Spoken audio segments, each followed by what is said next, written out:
Hey, this is Wied.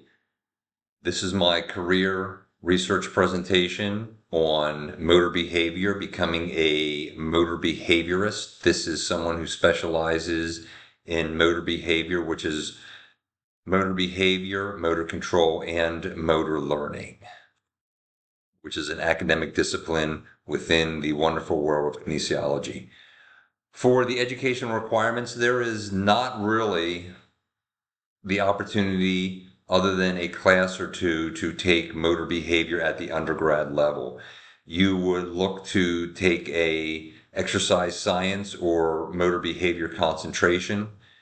Texas A&M University has one of those. It also in the study of psychology, which is where motor behavior came from, that avenue because of learning.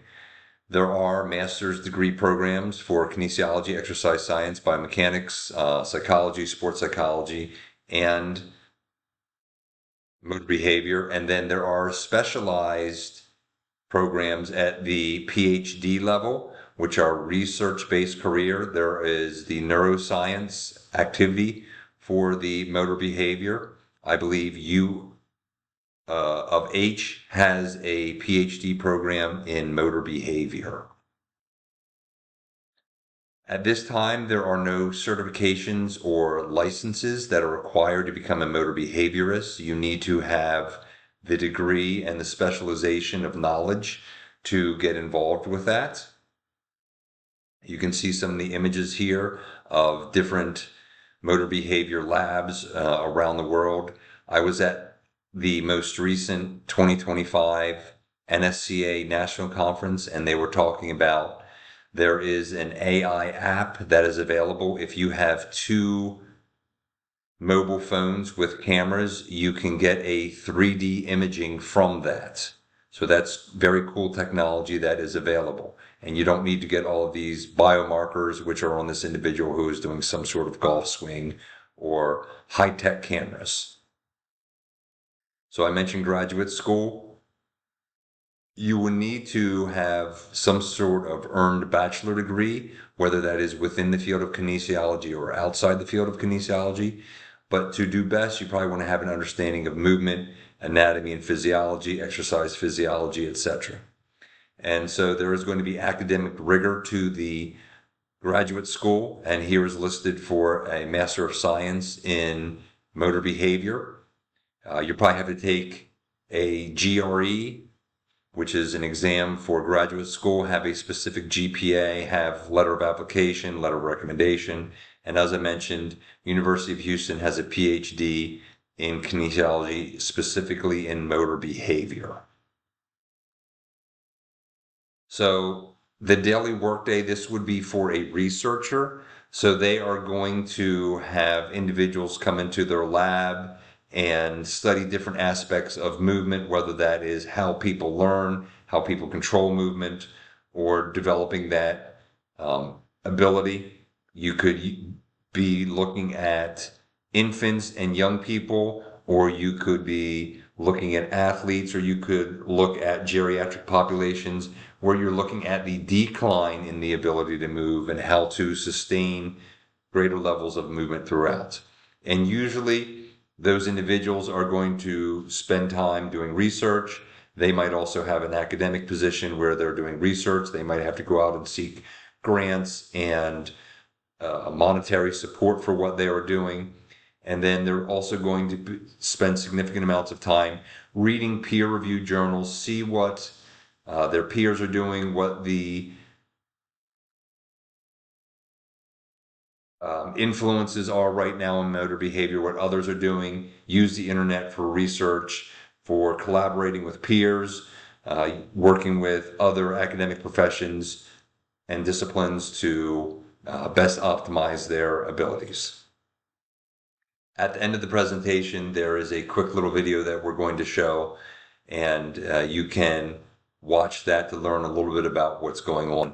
There is a professional organization, the International Society of Motor Control, and that has international conferences that you can go to if you're a member of that. That would probably be an area for peer collaboration. They probably have some sort of peer-reviewed journal where they send out information, and also they probably have a job board if you are looking to get a job within motor behavior.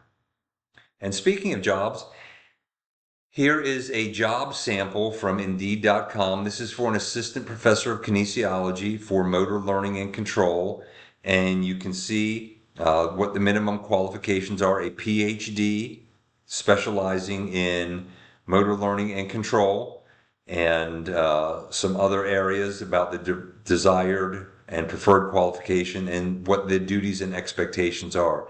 Many times the expectations are they're going to go out and solicit grants to conduct research, and it is publish or perish, meaning that you have to do research, you have to publish that in professional journals, and if you don't do that, then you are fired and you don't get tenure. So here are the references. One of those is the American Kinesiology Association, which is a great resource. And then Fundamentals of Motor Behavior, which is a textbook that I used, and some other items. And upcoming, this is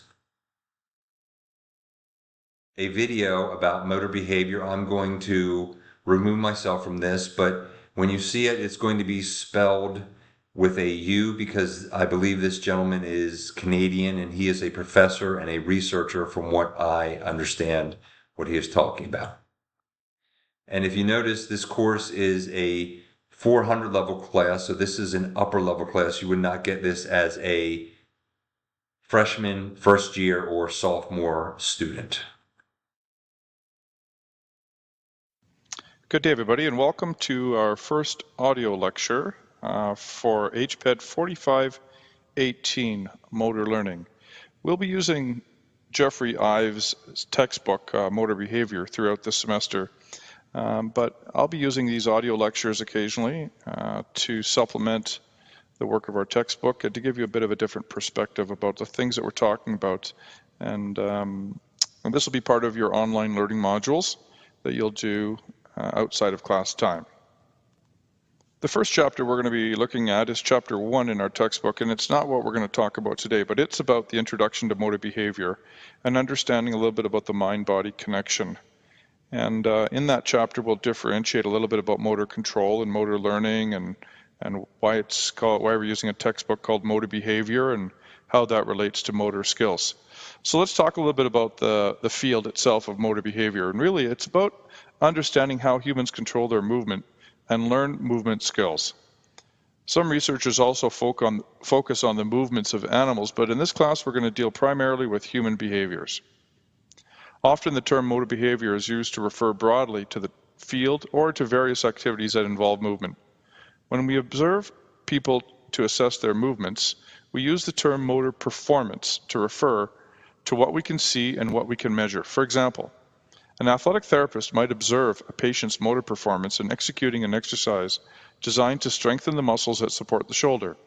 In observing this performance, the therapist might note the amount of weight used, the number of repetitions completed, and the quality of the movement. For example, whether or not the technique or the skill was correctly executed. There's two general categories of professional activity related and within the field of motor behavior, both of which we're concerned with, and both of which are concerned with gathering information about movements, research, and practical application. In this class, though, we're primarily going to focus on the applications of motor behavior. However, throughout this class, you'll see the contributions of research. And in our labs, you'll actually conduct assessments based on research methodologies. Okay, so let's start by discussing the category of professional activity within the field of motor behavior that involves the practical applications of concepts and principles to facilitate performance and learning. People who focus on this aspect of motor behavior are often called practitioners, and at Mount Royal, it's generally where we reside, particularly in the training of practitioners, and obviously this is why you're here. You're probably familiar with some of the more widely known types of movement practitioners, such as coaches, physical education teachers, or athletic therapists. But practitioners in many other occupations also regularly consider ways of improving movement performance and learning. These include trainers in commercial and industrial and military settings, dance, music, and art instructors, occupational and speech therapists, and voice coaches. Indeed, because movement is so central to our existence, the practical application of principles and concepts from motor behavior can benefit nearly every aspect of life. It's important to remember that research and practical application are not mutually exclusive. Many researchers are also interested in practical applications, such as myself, and many practitioners are involved in conducting research. It's best to think of research and application as two types of professional activities rather than two types of professions. Although a coach might not publish research articles in scholarly journals, her long-term success will often depend upon the depth of understanding of her sport and that she has developed throughout her career using systematic observation. Okay, let's discuss the three sub-disciplines that I mentioned earlier. The field of motor behavior is commonly divided into those three areas called motor control, motor development, and motor learning. So in general, professionals that are interested in motor control tend to focus on topics related to how we control our movements. They often attempt to explain the control of movements in terms of how the brain and central nervous system interact with muscles. In addition, mechanical factors such as muscle forces and limb velocities are often incorporated into their explanations. These professionals might be interested in how we coordinate two or more of our limbs during the execution of a complex task. Created.